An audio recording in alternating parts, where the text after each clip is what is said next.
बिस्मिल्लाहिर्रहमानिर्रहीम। आप हजरात के सामने औरतों के कुछ मसाइल पेश कर रहा हूँ। कुछ खवातीन हैं जिन्होंने पूछा है कि मुफ्ती साहब क्या औरतें गुसल खाना में बरहाना नहा सकती है या नहीं, यानी गुसल कर सकती है या नहीं, शरीयत का क्या हुक्म है। और अगर किसी औरत का शोहर मुसलमान तो है लेकिन दीन से दूर है, गुनाहों में जिंदगी गुजार रहा है, फिस्क और फुजूर में जिंदगी गुजार रहा है, तो क्या ये औरत अपने शोहर को दीन की दावत देके, उनको तरगीब देके क्या दीन की तरफ ला सकती है या नहीं। और अगर शोहर इनको कहे कि बेपर्दा रहा करो और बेपर्दा मेरे दोस्तों के सामने आओ, बाजार वगैरह में बेपर्दा चलो, तो क्या इस तरीके से बेपर्दगी का, यानी कि जो शोहर कह रहा है कि बेपर्दा रहो, इसमें इताअत जरूरी है या नहीं। क्या यहाँ पर भी शोहर की इताअत वाजिब होगी या इताअत छोड़ देनी पड़ेगी। अगर छोड़ देती है इताअत तो क्या गुनाहगार होगी या नहीं, क्या हुक्म है शरीयत का। तो देखिए तमाम मसाइल आपको किताबुन नवाजिल, फतावा उस्मानी, फतावा महमूदिया और इसी तरीके से मसाइल मस्तूरात, खवातीन के फ़िक़ही मसाइल और तोहफ़ा खवातीन, तोहफ़ा दुल्हन, बहुत सारी किताबें हैं जिनमें आपको ये तमाम मसाइल मिल जाएंगे। सबसे पहले मैं आपको इताअत के बारे में बता देता हूँ।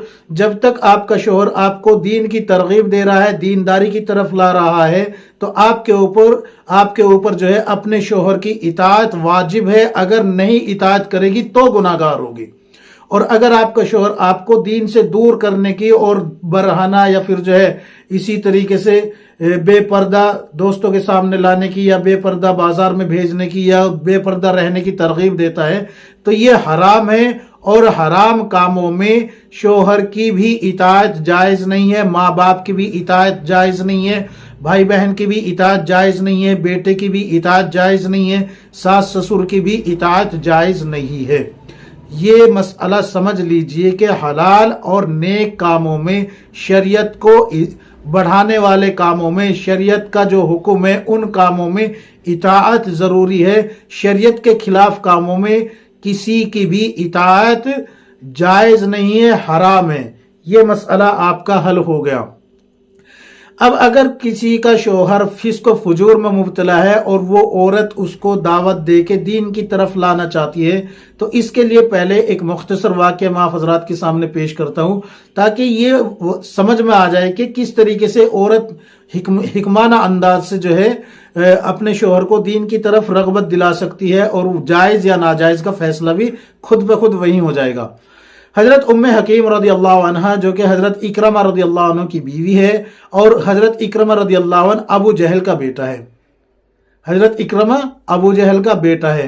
तो ये दोनों ही कुफ्फार की तरफ से जंग में शरीक होते थे। उम्मे हकीम रदी अल्लाह अन्हा भी ईमान लाने से पहले कुफ्फार की तरफ से इस जंग में शरीक होती थी और इकरमा भी। तो जिस वक्त आप सल्लल्लाहु अलैहि वसल्लम ने फतेह मक्का का मौका आया और अमान आम की कि जो फला के घर में जाएगा उसको भी अमान, जो फला जगह जाएगा, जो बैतुल्लाह में चला जाएगा उसको भी अमान। तो चूंकि हजरत उम्मे हकीम रदी अल्लाह अन्हा फतेह मक्का में इस्लाम में दाखिल हो चुकी थी और इकरमा अभी तक इस्लाम में दाखिल नहीं हुए थे, बल्कि वो मक्का शहर को छोड़ के यमन भाग गए थे, यमन चले गए थे। तो हजरत उम्मे हकीम रदी अल्लाह अन्हा ने आप सल्लल्लाहु अलैहि वसल्लम से हजरत इकरमा रदी अल्लाह अन्हु के लिए अमान तलब की। आप सल्लल्लाहु अलैहि वसल्लम ने अमान अता फरमा दी, इसलिए कि आप सल्लल्लाहु अलैहि वसल्लम तो मोहब्बत के, शफकत के पैकर थे। आप सल्लल्लाहु अलैहि वसल्लम ने तो जो है हबशी जो थे, जिनको और कई सारे ऐसे लोग थे जिनको आप सल्लल्लाहु अलैहि वसल्लम ने अमान अता फरमाई थी। तो उनमें से जो है उम्मे हकीम रदी अल्लाह अन्हा ने जब आप सल्लल्लाहु अलैहि वसल्लम से अपने शोहर के लिए अमान मांगी, तो आप सल्लल्लाहु अलैहि वसल्लम ने अबू जहल के बेटे को, जो कि इस उम्मत का सबसे बड़ा काफिर और सबसे बड़ा दुश्मनान इस्लाम था और आप सल्लल्लाहु अलैहि वसल्लम का मुखालिफ था, उनको भी अल्लाह के रसूल सल्लल्लाहु अलैहि वसल्लम ने अमान अता फरमा दी। तो चूंकि हजरत इकरमा मक्का छोड़ चुके थे, यमन पहुंच गए थे, तो उम्मे हकीम रदी अल्लाह अन्हा यमन पहुंचती है और यमन जब ये कश्ती में सवार हो रहे थे, हजरत इकरमा जो कि अभी मुसलमान नहीं हुए थे, तो इन्होंने आपको जो है, यानी कि हजरत इकरमा को उम्मे हकीम रदी अल्लाह अन्हा ने, ये चचाजाद भाई थे इनके, हालांकि निकाह हुआ था, बीवी थी, लेकिन चचाजाद भाई खून के रिश्ते से पुकारा, ऐ मेरे चचाजाद जरा मेरी बात सुन लीजिए। इस तरीके से मोहब्बत से पुकारा। तो चूंकि खून का रिश्ता था ورنہ بیوی کو تو چھوڑ کے آ ہی گئے تھے. بیوی کی تو کوئی پرواہ ہی نہیں تھی نا. اگر پرواہ ہوتی تو بیوی کو تھوڑے ہی چھوڑ کے آتے. جبکہ میاں بیوی میں محبت اتنی شدید تھی کہ انتہا کو پہنچی ہوئی تھی. لیکن بیوی نے کیا کیا؟ اے میرے چچا جان ذرا میری بات سن لیجئے.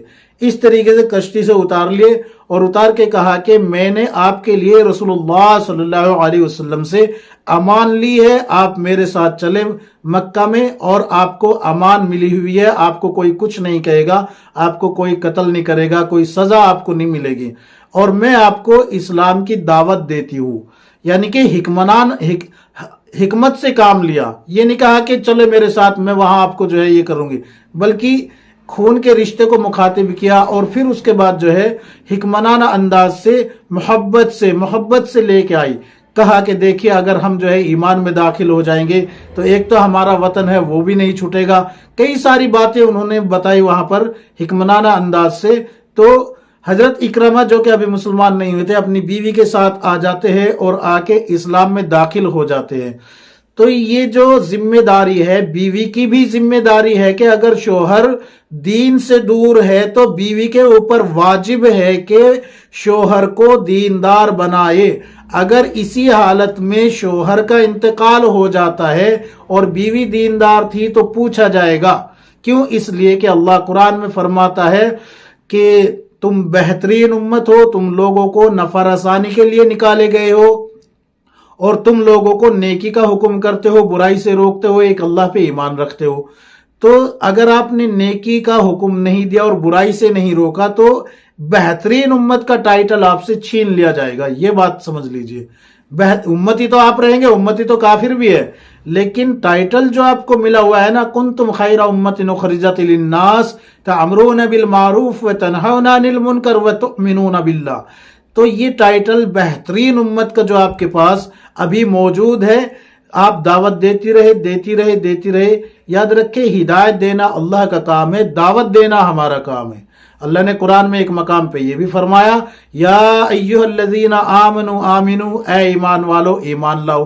تو یہاں پر بھی ذمہ داری بن جاتی ہے کہ ہم مسلمان اگر کوئی گناہ میں ملوث ہے مسلمان تو اس کو ایمان کی طرف لے کے آئے. تو اس طریقے سے آپ اپنے شوہر کو خوب اچھے سے دعوت دے کے سمجھا کے ان کو حکمت سے جو ہے دین کی طرف لے کے آئے. ان کو بتائے کہ محلے کے بھی حقوق ہے، بچوں کے بھی حقوق ہے، والدین کے بھی حقوق ہے. تمام حقوق ان کو رفتہ بتائے، مسجد سے جوڑے، ان کو نماز کی ترغیب دے، اللہ کے راستے میں نکالنے کی فکر کرے ان کو. اب آتے ہیں اس مسئلے کی طرف کہ اگر کوئی عورت برہنہ غسل خانے میں نہاتی ہے تو اس کے بارے میں کیا حکم ہے. تو نہانا تو بالکل جائز ہے لیکن کراہت سے خالی نہیں، اور رسول اللہ صلی اللہ علیہ وسلم کی سنت کے خلاف ہے.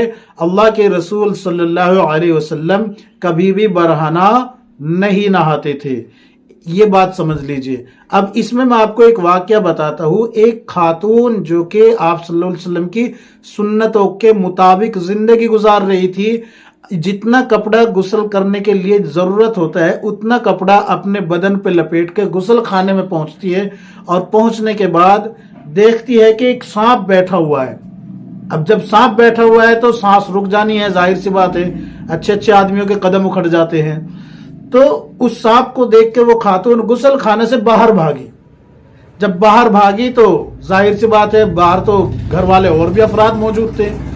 تو یہاں یہ بات سمجھیے کہ ایک سنت زندہ کی اس خاتون نے، صرف لباس پہن کے نہانے کی، یعنی کہ اپنے بدن کو چھپا کے نہانے کی. تو کیا ہوا؟ جان بھی بچ گئی اور عزت بھی بچ گئی. اگر برہنہ ہوتی اور سانپ کے ڈر سے بھاگتی تو کیا ہوتا؟ اگر برہنہ ہوتی اور سانپ تھا وہاں پر، یا تو جان جانی تھی یا پھر باہر آ کے آبرو کا بیڑا گرک ہونا تھا.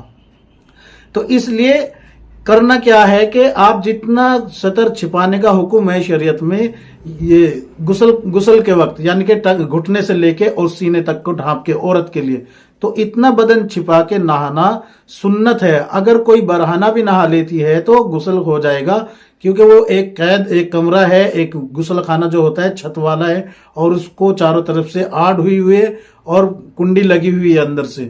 تو بالکل اس میں برہنہ نہا سکتے ہیں، لیکن سنت کے خلاف ہونے کی وجہ سے اس میں کراہت ضرور آئے گی. اور یہ میں نے بتا ہی دیا کہ ایک سنت کو زندہ کرنے کی وجہ سے کیا ہوا کہ عزت بھی بچ گئی اور جان بھی بچ گئی، یا تو جان جانی تھی یا عزت جانی تھی۔ اس لیے آپ جو ہے برہنہ نہانے سے حتی الامکان بچنے کی کوشش کریں۔ اللہ تبارک و تعالی ہم سب کو کتاب و سنت کے مطابق زندگی گزارنے کی توفیق عطا فرمائے، آمین یا رب العالمین۔